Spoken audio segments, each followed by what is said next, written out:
Militer Republik Rakyat Donetsk merilis rekaman video artileri mengeliminir 2 tank Ukraina, tanggal 29 November. Prajurit Brigade Senapan Bermotor ke-100 dari Korps Angkatan Darat Pertama DPR menghancurkan 2 tank musuh dari arah Donetsk Selatan.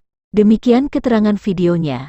Salah satu tank langsung berasap sekali serangan, sementara butuh 2 kali serangan artileri mengeliminir tank satunya. Militer Donetsk mendapat suplai amunisi dari Federasi Rusia untuk lepas dari Ukraina sejak 2014 silam.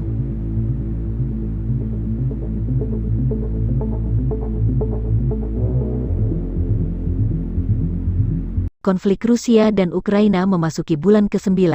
Belum ada tanda-tanda perdamaian.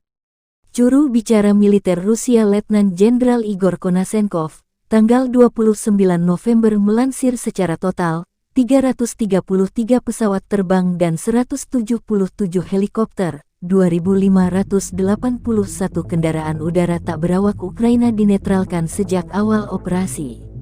Termasuk 391 sistem rudal pertahanan udara, 6.876 tank dan kendaraan tempur lapis baja lainnya dieliminir.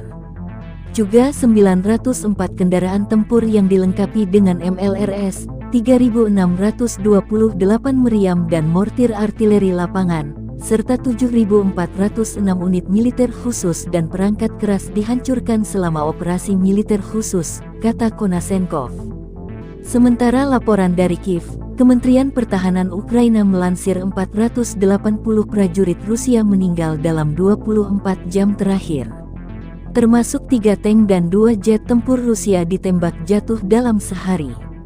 Rusia total 88.380 prajurit sejak awal konflik. Menteri Pertahanan Ukraina Oleksiy Reznikov merilis bantuan peluncur roket ganda MLRS-LRU dari Prancis tiba di Kiev. Pertahanan dan unit pemburu Ukraina kian tanggap menyerang penjajah. Terima kasih saudara kami dari Prancis, kata Reznikov.